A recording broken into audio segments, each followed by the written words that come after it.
Good afternoon, everyone.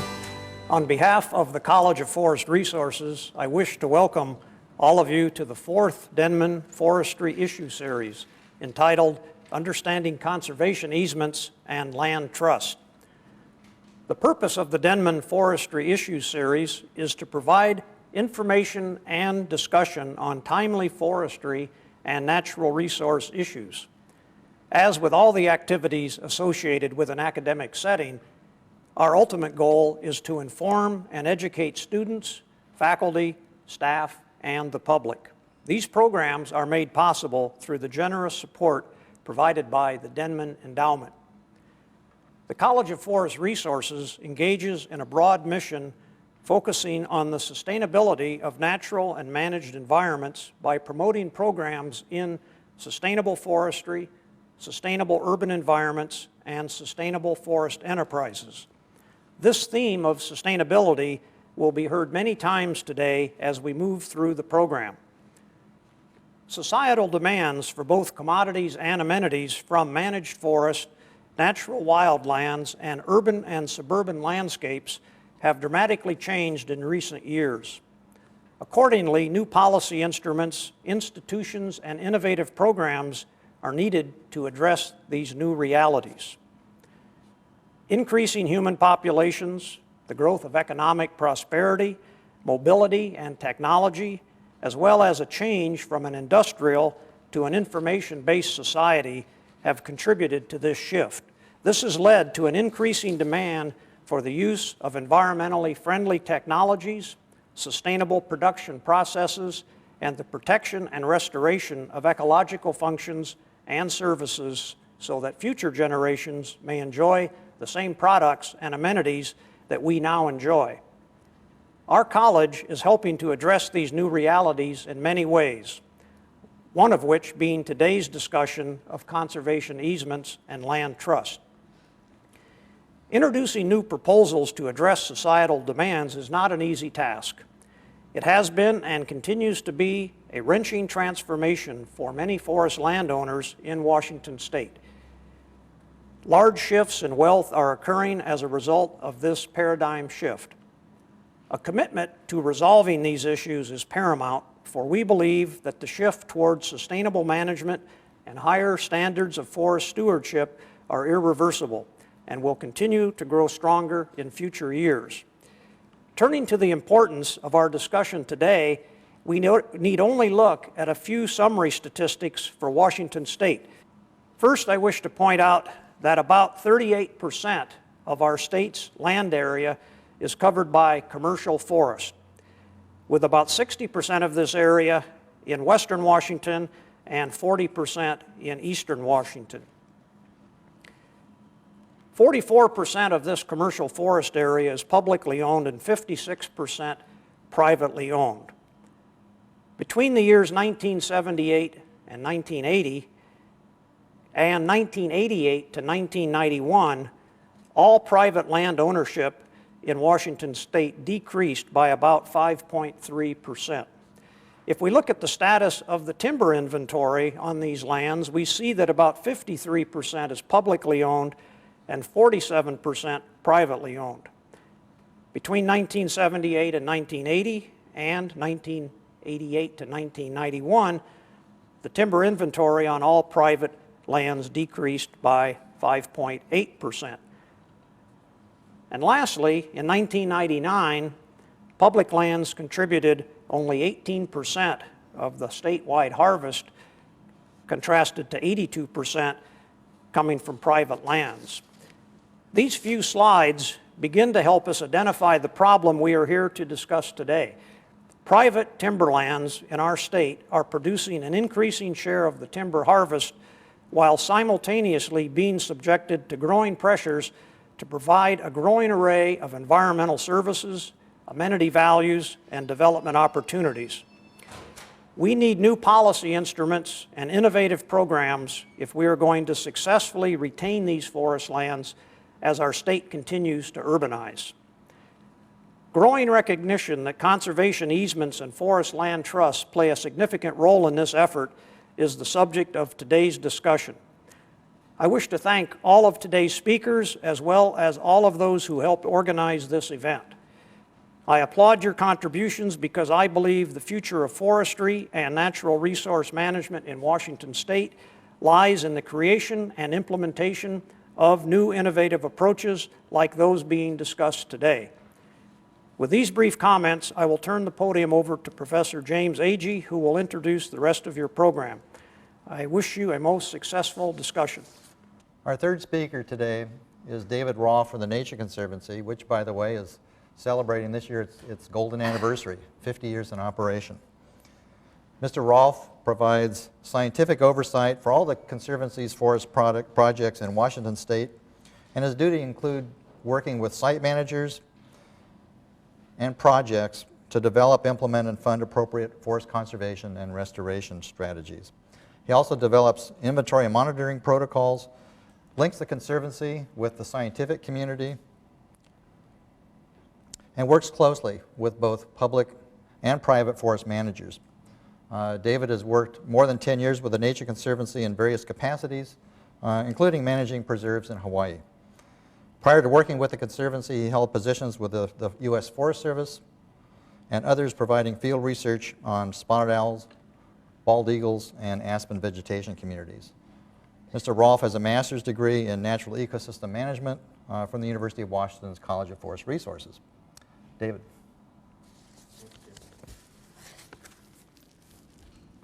Well, I'm honored to be here today and be part of this panel of people that I really highly respect for their forest conservation accomplishments. What I plan on talking about is introducing you to the Nature Conservancy, what we do, how we operate, talk specifically about a few forest projects here in Washington, and sort of how those projects have really shown us that we need to develop some alternative ways to do forest conservation at a landscape scale. And then go into some examples of other Nature Conservancy forest projects around the United States. The mission of the Nature Conservancy is to protect species and natural communities that represent the biodiversity of Earth. And we do that by protecting the lands and waters they need to survive. In Washington State, we currently hold 44 preserves and have protected close to 43,000 acres. Historically, the way we would have designed a nature preserve is we would have gone through databases and identified rare species and rare natural communities, and then gone out onto the land, tried to find the most pristine examples, drawn a line around those examples, worked with willing sellers, bought the property, and then called it a nature preserve. What we've discovered through time, and conservation biologists have become aware of, is that that really doesn't protect those conservation targets that you're really there working with. You have to pay a lot of, or more attention to things like maintaining viable populations, looking at whether the natural processes are actually still operating on the land, looking at linkages that can link through migration and dispersal to other conservation areas, and then see if the land will also stay in its current state or be able to change through time for things like global climate change. A project we're working on in Washington that tries to take into account some of these things and work at the landscape scale is at Ellsworth Creek. Ellsworth Creek is in the very southwestern corner of Washington in the Willapa Bay area. And this area has very little federal ownership, and it also has very little old-growth forest left. It's shown here in yellow as the remaining old-growth forests. Taking a closer look at the southern end of Willapa Bay, looking at sort of the conservation landscape there, the areas shown here in dark green are dedicated conservation areas. The area in light green, sort of in the center there, is an area the Nature Conservancy is proposing to acquire around the Ellsworth Creek watershed. And you can see how that watershed, that project would not only protect the watershed itself, but it really fits into that context within the landscape to create a solid conservation core. Immediately adjacent to that core would be some other areas that are owned by the Department of Natural Resources in the sort of reddish pink color. and then a large watershed, the Bear River, sort of shown in a blue color, that is managed by, or it's owned by private timber owners, but it has been designated as a sort of restoration watershed by the U.S. Fish and Wildlife Service using Jobs in the Woods funding. At Ellsworth Creek, what we're trying to do is protect the old-growth forest ecosystem, including the forest itself and all the species that are harbored within that forest system, including things like the bird species, marble murrelet, mollusks and invertebrates. I have a picture here of a warty jumping slug, and other things like fungi and lichens, the whole system. Similarly, we want to protect the freshwater stream system, including things like anadromous fish, the chum salmon shown here, and amphibians. Ellsworth Creek has one of the highest diversities of amphibian species in the state of Washington. It's also the estuarine system. It plays a real critical role in this watershed, and particularly for things like the anadromous fish. The watershed is not pristine, however. These aerial photos show that the area has been heavily logged over the last century. I mean, it's been managed for timber supply. You can see here areas that are in clear cut, a lot of second growth forest, and then small old growth patches. What we're trying to do is take that watershed in its current state, and over time, many decades, is to restore it back to a functional, I'm not going to say old growth ecosystem, but as close as we can get. Currently, the forest is highly fragmented, and outside of the old growth, it lacks large woody debris, lacks diversity in forest stand structure, lacks diversity in tree species and the genetics of those tree species. Overall, I think I'd call it a simplified forest system. Taking a closer look at the age classes of the forest, you can see that there's very little in the older age classes. Most of it is under 80 years of age. What we're proposing to do is create a forest management plan and use that plan to hypothesize and test the economics and ecological benefits of using a range of silvicultural restoration options. These could range from very passive management to very heavy active thinning prescriptions. And we hope to form partnerships with scientists and managers to test and refine those options. How much is it going to cost? We really don't know. We don't know if we will, through thinning operations, recover some revenue from those timber operations, or if our prescriptions will be so restrictive they could cost money. Another big threat in the watershed is the forest road system.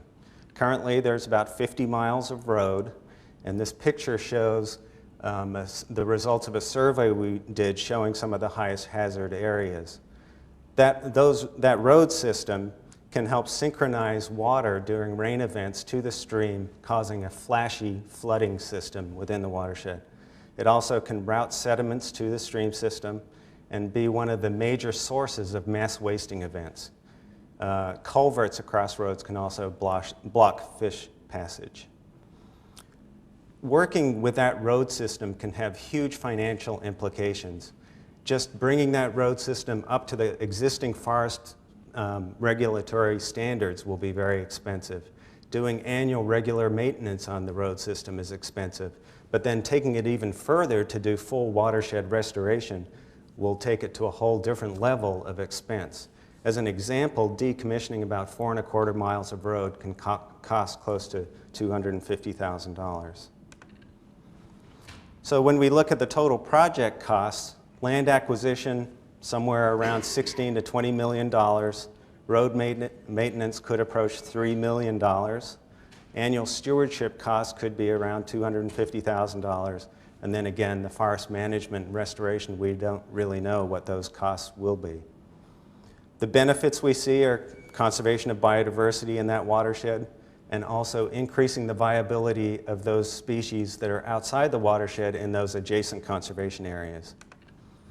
But when you're putting in that level of investment, what we hope to do is to get benefits well beyond the watershed. We hope to use Ellsworth Creek as a reference watershed that we can help really learn a lot from the intensive restoration and monitoring activities. And we hope to do this by forming partnerships with other managers and landowners, foundations, and scientists, and then export those lessons to other areas. An example of this would be something I'm very interested in is that we're in those current old growth forest patches, we're making an assumption that many of those conservation targets were there to protect or restricted to those old growth forest patches. We need to test that assumption to see if maybe they're more widely distributed in the watershed, and then look at whether they will persist over time if they are restricted to those old growth patches, and then how will they move around in the watershed as it's restored over time.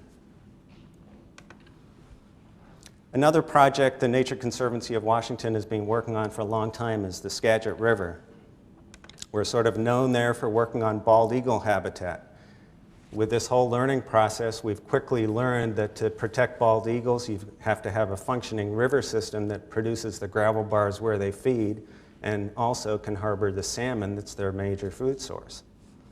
Again, we're sort of looking at forest and aquatic conservation targets. This watershed, though, has a very different context than Ellsworth Creek. There's a lot of federal ownership. Most of the upper elevations are in parks, wilderness, and roadless areas. And the Northwest Forest Plan has also designated conservation areas.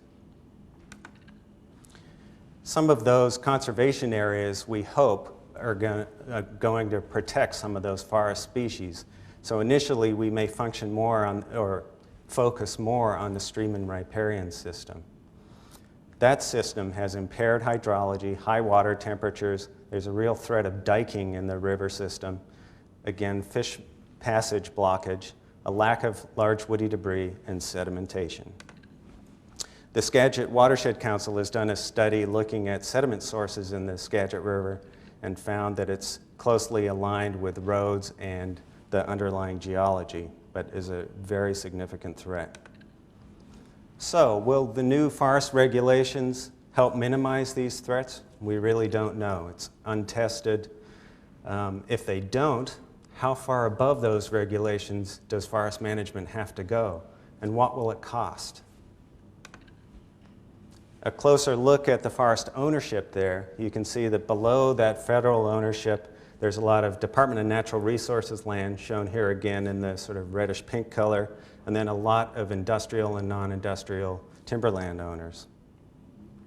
Now, if we want to apply a model like we are in Ellsworth Creek and acquire a lot of that land and do heavy restoration, it's too costly, way too prohibitive. What I've shown here is I've overlaid down in the bottom there in green the Ellsworth Creek watershed in the Skagit River watershed. And you can see that the scale, at that scale, you just cannot use the same strategy. So we really have to search for new ways to conserve forest ecosystems. And I think you just heard a great example of some of those techniques. I'm going to sort of quickly go through 3 projects that the Nature Conservancy has worked in across the United States. In the Upper St. John River in Maine, the Conservancy acquired 185,000 acres of land for $35 million, paying for a lot of it with debt. The idea was to protect a large spruce fir landscape, maintain old growth components within that, and improve the water and riparian quality. Their design was sort of similar to what the Cascade Land Conservancy is doing, is to set aside reserves within that property, shown here in green, have wider riparian buffers, also identify potential future reserves, and then retain the gray area for sustained forestry use, sustainable forestry use. And in those managed forests, what they hope to do is use partial cutting and small cuts, use light on the land equipment to sort of improve stand structure and composition, protect forest legacies across the landscape. And really this table shows what specifically they're trying to do is move from a younger age classes into larger areas in older age classes with more old growth legacy components across the landscape. They hope to use the revenue generated from those managed forests to help pay their annual interest and management costs, which are expected to approach $1.5 million in the next 3 years. What they're finding is they have to really balance management costs and conservation benefits, not only within that project site, but if you're pouring that amount of money into this project site, it prevents you from doing other projects in other areas in the Northeast. Market forces can also drastically impact their economic forecasts. Some of the other challenges they're facing is balancing cash needs with conservation strategies.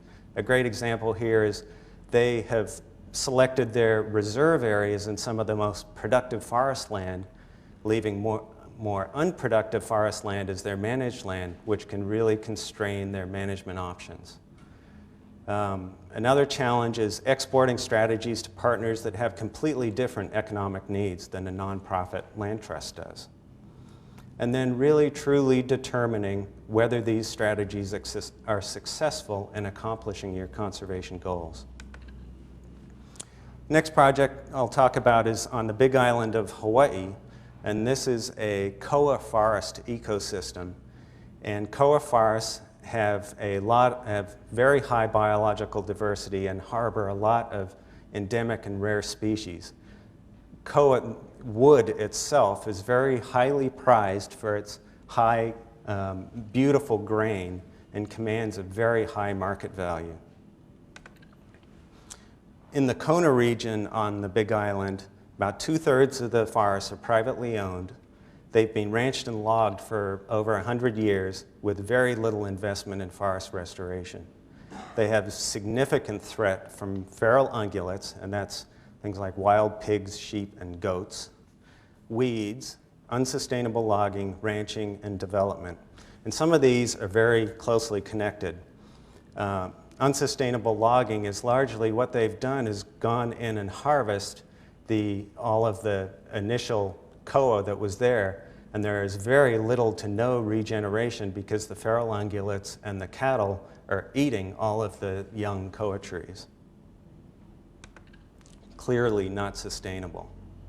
So what the Nature Conservancy's vision here is to create across 110,000 acres a matrix of public and privately owned koa forest land that's managed for both conservation and sustainable forestry.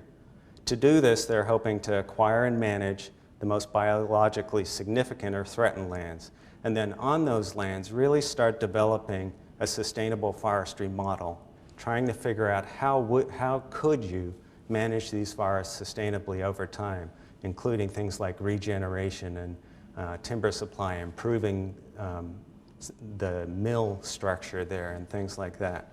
And then work with private landowners to promote sustainable forestry as an economically viable long-term management alternative instead of dividing up the land into smaller ownerships and selling it for development. The last example I'd like to just very quickly go through is something called the Forest Bank, and this is in the Clinch River Valley of Tennessee and Virginia. And the mission of the Forest Bank is to work in partnership with forest landowners to promote the economic productivity of working forests while also protecting ecological health.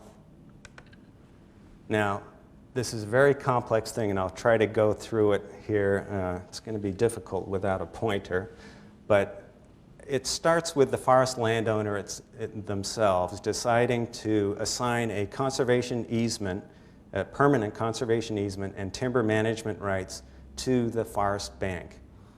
In return, the Forest Bank issues them shares that are based on the timber value.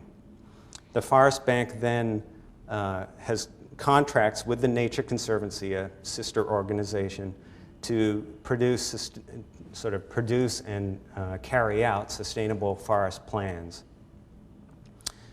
The Forest Bank then provides to the forest landowner annual dividends at about 4 to 4.5%.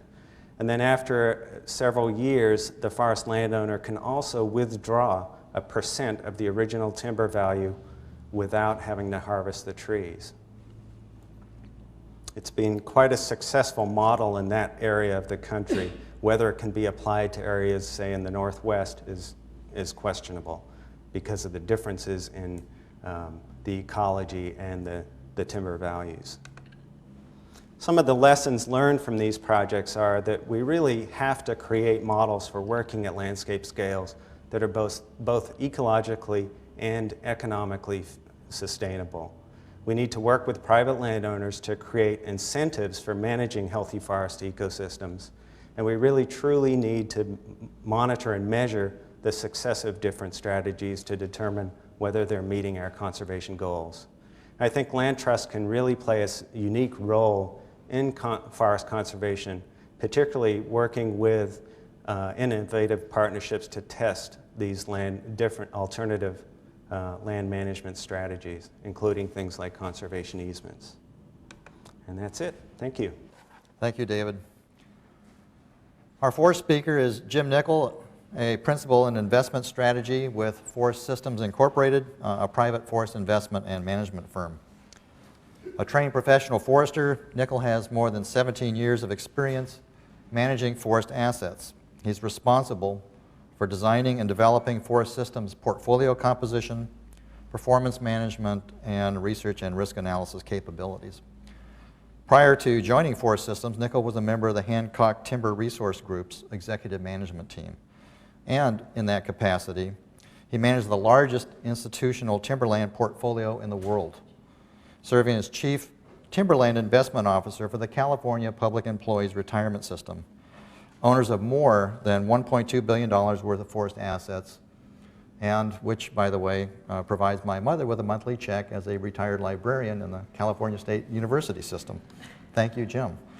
Earlier in his career, Nickel spent 10 years in the Southeast and the Northwest, working with both the Container Corporation and Weyerhaeuser. Jim Nickel. Well, again, thank you for asking us to participate. I really appreciate the opportunity to share Forest Systems' perspective on the motivations of investment-oriented landowners.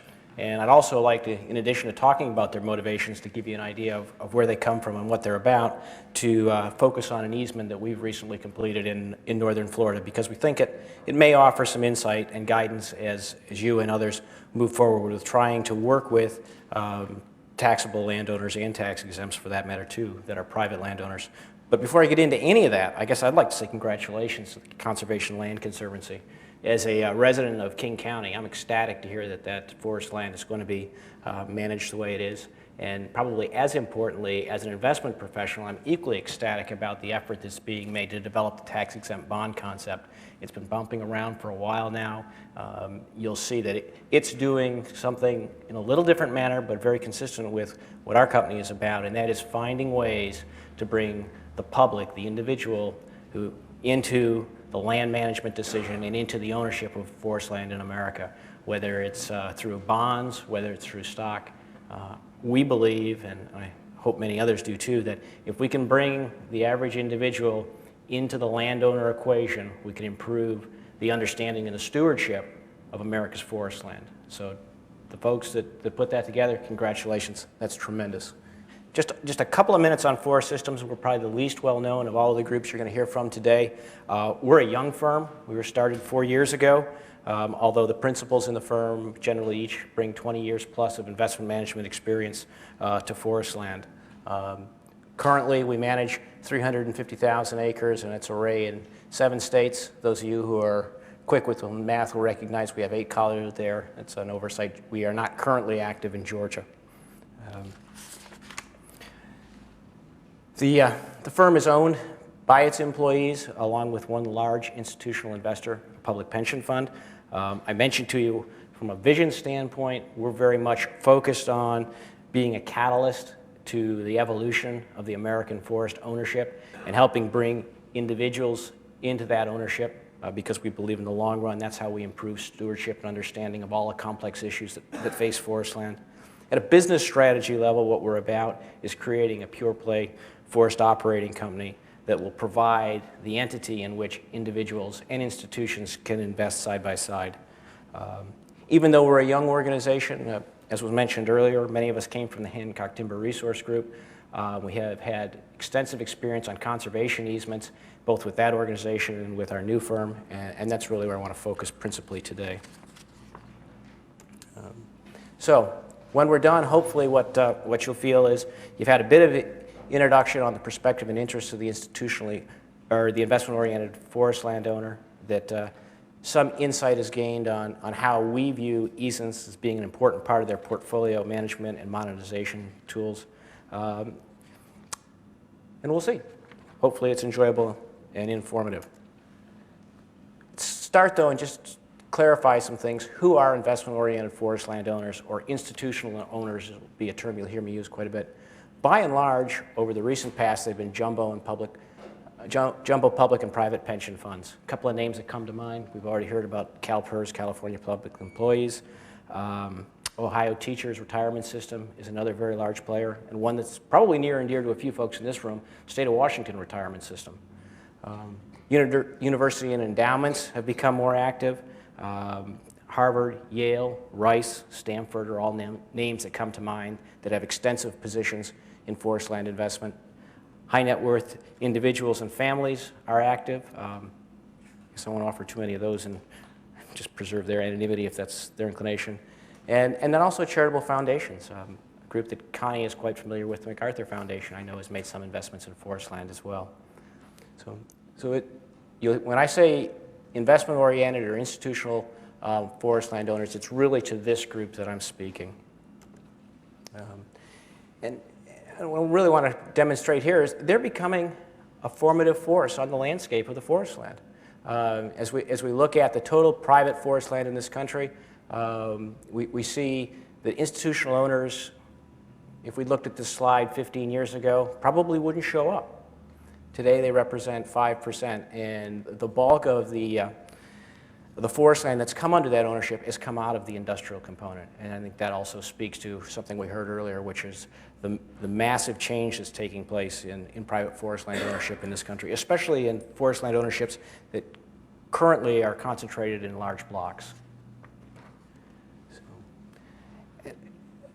Investment-oriented owners are very different in many respects from the largest portion of that pie, which you saw, that 77% which was represented by individuals, and that's primarily small, non-industrial owners. And in some cases, those ownerships go back to the expansion of parts of this country, and at the turn of the century, some of the family businesses that relied on wood fiber for their mills. By contrast, institutional owners they're a new entrant into the game, and they view their investments, generally speaking, as both being opportunistic, and oftentimes they're actually responding to external forces when they make the decision to invest in timberland. I look back to the mid-'80s and early '90s when a lot of the investments were made by institutions, and they really were. It played out in a scenario where, banks and insurance companies had begun to offer our specialized management through their trust departments, so there was a resource available to the investor. The industry, the forest industry, which held most of the private ownership in large blocks, frankly was under a lot of pressure. Some call them stress, some call them de-stress sellers at that time. But certainly it was an opportunistic time to get in. And at the same time, the institutional investors, frankly, had more money than they knew what to do with. They had tremendous sums that they needed to invest on behalf of their pensioners and other investors.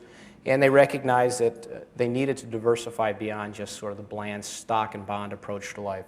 So very much opportunistic in terms of when and why they got in. But having made the decision to invest, what are they looking for? And I guess what I'll offer to you is the concept that the investment thesis that these folks are pursuing, it's fairly simple. It really has three principal parts. First and foremost, if you look at timberland over a variety of time frames and you compare it, performance from timberland, and you compare it to other financial instruments, you see that it's enormously attractive. It's been competitive and in some cases superior to almost all financial instruments that are out there, and actually superior to the other hard asset that typically institutions look at, and that would be commercial real estate. And I'm going to apologize in advance for these slides. They actually were produced for us by another party. We prefer to talk about forest land. The party that did this for us prefers to talk about timberland. And our perception is, a forest is much more than just timber. And in fact, we heard earlier the Evergreen Forest Trust, I believe is the name, was described as a logging company. I'd submit that that group ought to think real hard and really characterize themselves as a forest operating company. They are going to be about much, much more than just growing timber. The second piece of the puzzle in terms of the investment thesis is to look at returns on a risk-adjusted basis.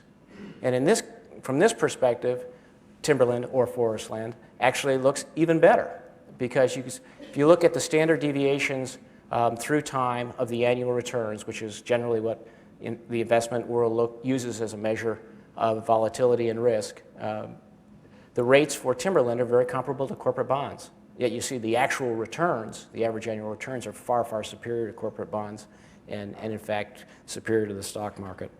And for those who want to complain that time period is a period of extraordinary performance on the part of timberland because of the supply shock in the West, I absolutely agree with you. But even looking at the long-term fundamentals of forest land revenue generation, 10 to 12% is probably a much more reasonable expectation. It's in line with what we advise investors. And even at that level, you see you're falling on the capital market line and in a very favorable return relative to the risk. Last piece of the puzzle for investors, and it's the most important piece. Forest land investments are a tremendous diversifier for a multi-asset portfolio. And you see negative correlations between the returns for timberland, forest land, and financial instruments. And yet at the same time, it's also a great capital preservation tool, because what you see is a positive correlation with inflation as measured by the CPI. So again, for large multi-asset portfolios, this is probably the most compelling reason to be involved in forest land. And it's also why we think forest land is a tremendous investment for individuals who are long-term value investors who want to put money into their 401k program. And therein lies, again, a tie back to our business strategy, which is to try to find a mechanism to make that happen. So, as we've worked with institutions and more recently with some high net worth individuals, what we've seen is a fairly consistent set of objectives that come bubbling up, and I just want to share those with you. Once they make the decision beyond the financial attributes, they're looking to buy and own forest land that are in deep, well-developed markets. They want to diversify their holdings geographically, just as timberland or forest land diversifies their overall portfolio of investments. And to an investor, they're seeking to optimize the financial performance of those assets. Now, each investor has a little different definition of what optimization is, but again, it's very much a rational economic approach to making a decision. What do I own? Where do I own? How long do I own it? And how do I manage it? And two other characteristics, and the last one is most important to today's conversation. Investment-oriented buyers sell an opportunity. When markets are weak, they'll withdraw or at least reduce the amount of product that they put into the marketplace, and when prices are stronger, they'll be more aggressive. But again, I want to come back to the last point, because monetization of non-timber resources is a very, very comfortable and attractive concept to these folks. And that's very important as we think about the role of conservation easements and trusts going forward.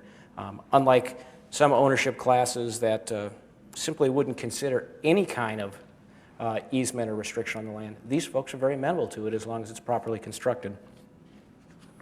So, from our perspective, in terms of advising investors and clients and in designing and building the strategy for our company, we see the conservation easement bringing value really in a number of different ways. Obviously, it can increase return if there's a payment made at the front end for it. I mean, that's the easiest part to quantify and describe to individuals. But it also can be tremendously beneficial to put an easement in place that helps reduce regulatory risk and investment risk. I mean, if there's one thing that investors, and you and I are no different when we think about investments that we make, even if it's in our mutual funds or 401k, we want to take as much risk and uncertainty out of the mix as we can. And they're no different. And easements can be very effective to help mitigate some of those risks. A couple of other pieces that are important. It really does give management more flexibility, both flexibility with regulatory agents, flexibility with the community they live in, but also flexibility in terms of how they manage the property, that both it's encumbered and unencumbered. And then finally, for fiduciaries, and this is especially true for pension funds, conservation easements can offer a real elegant solution as they wrestle as individuals with their fiduciary obligation to maximize performance for the pensioners or the shareholders, and the demands and expectations society puts on them. I mean, you really have to appreciate that quite often these folks are faced with a very, very difficult set of decisions to make. And what we've recently, I mentioned at the top, we've recently completed an easement, and every single one of these attributes and issues came into play in that. So I'd like to walk through it if I can and tell you a little bit about how it was put together, with the real objective to focus at the end of the conversation about, what are some lessons learned, what are some things that people can take away from this session today and try to apply as easements are considered or put in place in the future. Okay, well, first and foremost, the California swamp easement is nowhere near California. It actually is located along the Gulf Coast of Florida in an area that's occasionally referred to as the Big Bend. Other folks irreverently call it the armpit of California. But in any event, it is on the Gulf Coast. What you see here inside the yellow boundary is the footprint of the easement. In this projection, it's a little difficult to see, but sort of the grayish blue color that you see scattered throughout actually is hardwood and softwood swamp, dominated by cypress ponds and pockets of upland cypress. And the reddish or brighter color in the photograph actually are pine flatwoods that are actively and have been actively managed. So, and as you can see, this easement posed quite a challenge because it's a mosaic. And it's very difficult to go in and draw type lines or to follow, say, property or tax parcel lines in order to divide this up. So, but a couple of other things about this. You see the cross-hatching to the west and also to the south. That's property that's already in public ownership. It's Swanee River National Wildlife Refuge, and this area and the California swamp represent critical freshwater filtration easement or filtration basin going into the Gulf of Mexico.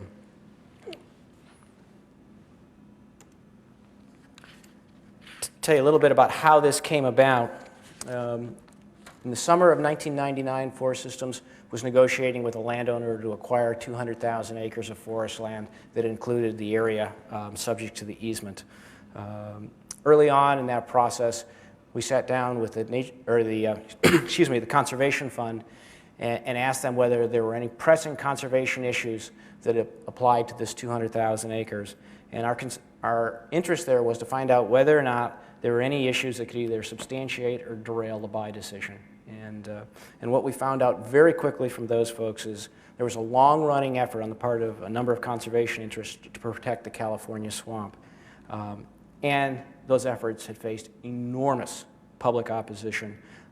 In 20 years, there really had been no headway at all in terms of getting an easement or any kind of protection on that opportunity.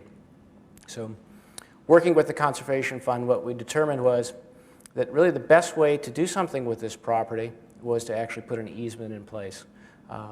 And we felt using the easement process, we had the ability to realize some upfront cash flow to the investor, which helped substantiate the investment decision, yet at the same time mitigate or perhaps diffuse some of the local opposition.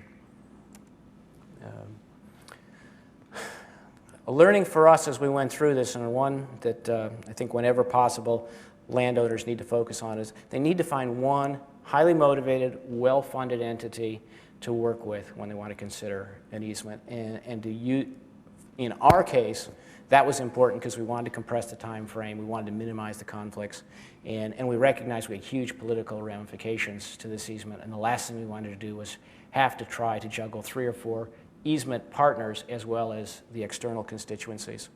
The group that we elected to work with was the Swanee River Water Management District. We chose them because they brought to bear all the attributes in that first segment.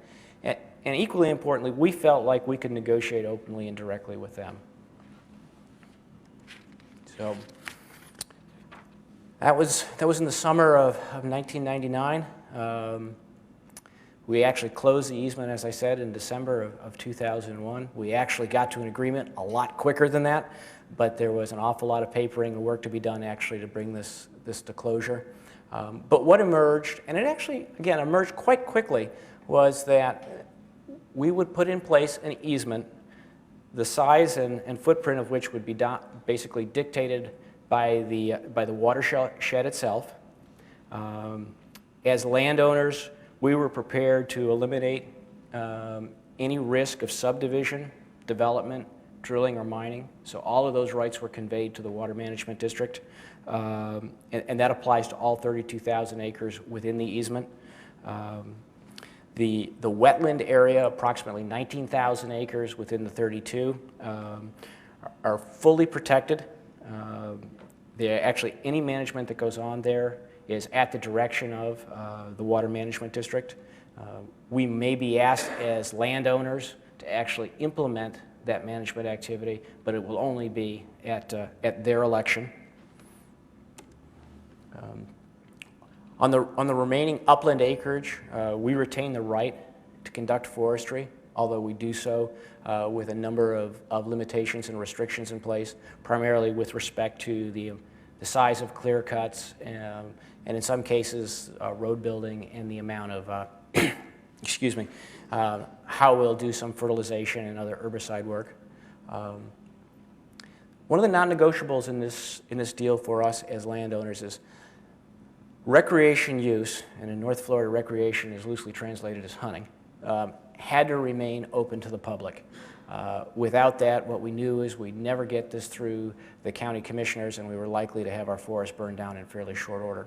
So that was one of our non-negotiables when we sat down and began to work on the easement. And the other piece that was important to us is the land needed to stay on the tax rolls. And so, in fact, no title changes hands on the property. We own it all, although there is a significant portion that we can't do anything with, and then there's a lesser portion that we have restricted options on, or options in terms of management. So you might ask, why the heck did you do it? Because we went in and we went looking for it. And the short answer to that is getting the easement in place really did support our overall acquisition and management strategy for the larger 200,000 acres. As you can see in some of the bullets here, as we looked at the larger forest, we wanted to move to a more intensive silvicultural regime on the property. We wanted to shift management away from the prior owners' pulpwood orientation, short rotation, mow and grow, as they say in the South. And we wanted to go to a multi-product, longer-term saw timber dominated strategy. To do that, we needed some fairly significant infusions of revenue at the front end in order to do thinning and fertilization and that type of thing. And yet the property itself didn't lend itself to heavy cutting. So the cash flow associated with that easement was critical to our decision. Equally important is the fact that for us, we were a new landowner in the area. It was important to us. We were going to try to change the paradigm in terms of log marketing and management in that area. We wanted to be viewed as really an innovative and positive force in the community. And you need to recognize that when this transaction was done, we instantaneously became the landowner for 50% of the acreage in the county. Not 50% of the forest acreage, 50% of the county. And that county relies first and foremost on folks working in the woods or folks working in the mills for employment. So it was a situation where we were the new kid on the block. We were going to try to shake things up and do a lot of things differently. So it was important for us, even with something like this easement, to be viewed as doing it in a way that was positive for the community as opposed to just simply coming in and finding the best financial answer for our own investor. This slide sort of makes the earlier point. Those bars represent planned harvests in 3-year intervals. And you see there was relatively little harvest coming off the 200,000 acres in the early years. And that which was coming off was primarily thinning. As we tried to change the dynamic of the forest and make it free to grow, and then subsequently, you see that there's more volume coming off, and and our strategy includes not only more volume, but also a higher value volume, so it's better cash flow for the investor. And again, that conservation easement was an integral part, although I guess I have to be careful there. The conservation easement itself was a concept when we made the buy decision. The revenue from some kind of conservation relationship was really what we were focused on. We didn't know at the time we made the acquisition what the footprint of the easement would be like and so on. It wasn't a pre-negotiated easement in advance of the acquisition. No, we don't. And little did we know, we needed that easement and the revenue even more than we thought. You see on the far left-hand part of the bar, our revenues against our targets without the easement being completed would have been roughly 60% of what we wanted. Simply put, we called the markets wrong. You know, the slide in the pulpwood markets that occurred in 2000 and 2001 faced us with a situation where we were going to have less operating capital than we thought we would. The implication of that is we would have had to forestall a lot of the investments in the property that were necessary to ultimately get to that volume and cash flow that I showed you in the prior slide. Yet by being able to get the easement in place and get it done, we were able to meet our cash flow targets, which important part of that is we could make the capital investments today for the forest of tomorrow. And anytime you're dealing with an investment-oriented buyer, if you don't do what you say you're going to do, you always have the concern that the investment won't make sense for them long-term and they'll choose to divest. And then we have the whole issue of forest fragmentation staring us in the face. So a couple of lessons learned from our perspective. Why did this work? First and foremost, the Water Management District, our organization and the investor we're working with, really did come at it from a win-win perspective. I mean, there was a commitment to find a way to put this together. The Water Management District listened and worked collaboratively with us as we threw ideas at them and concepts at them that they had never applied on any of their other conservation easements, and they do a tremendous number in that area. And the other piece that's really important is both groups recognized that there were a few non-negotiables that each party brought to the table, and you had to respect those, and you had to find a way to work around them, as opposed to trying to convince them that their non-negotiables weren't.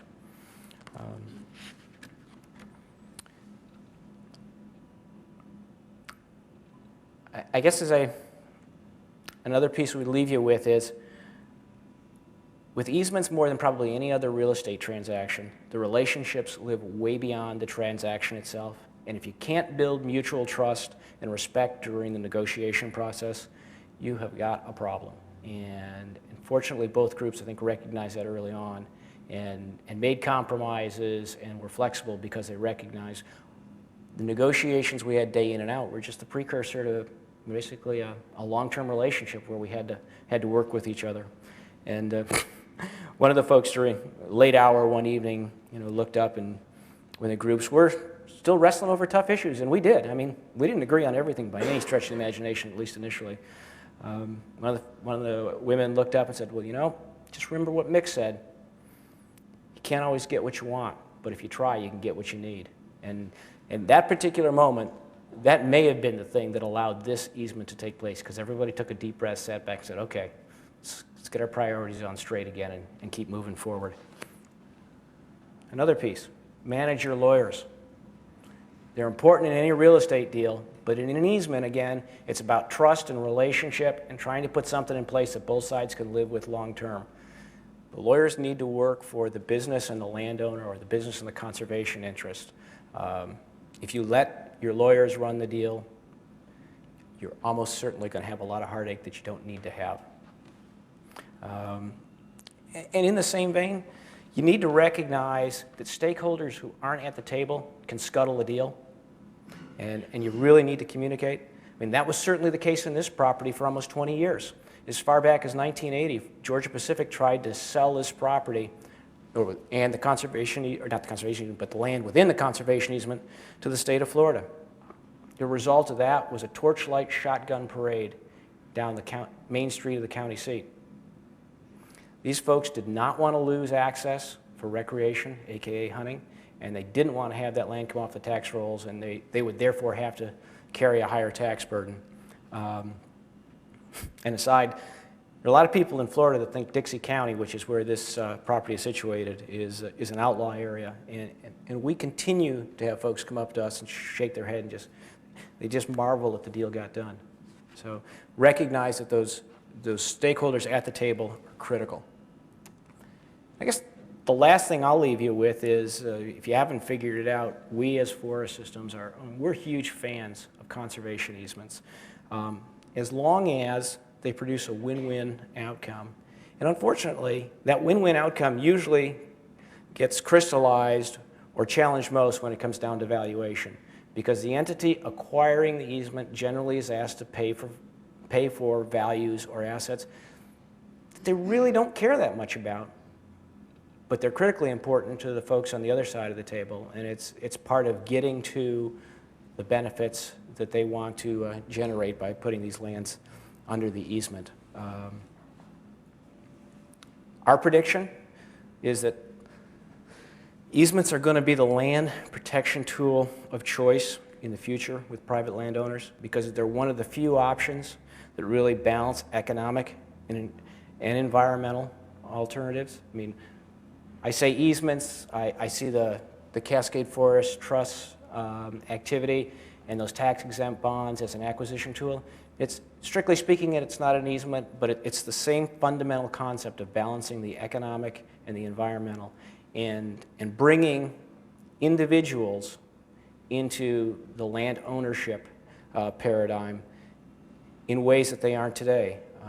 As a stockholder, as a bondholder in an entity that basically is a forest operating company, or whatever variation of the definition you want to use, those folks have a stake and an interest in the financial side and the environmental side. And I think once we can bring sort of the rank and file, the broad populace into that discussion, give them an economic interest, give them a mechanism for them to vote with their pocketbook with respect to stewardship and preservation and conservation issues, I think at that point, a lot of the discussions we have around our American forests, they'll still be contentious, they'll still be tough, but I think we'll have a better chance of getting to basically an answer that both parties can agree to. I guess with that, I'll stop.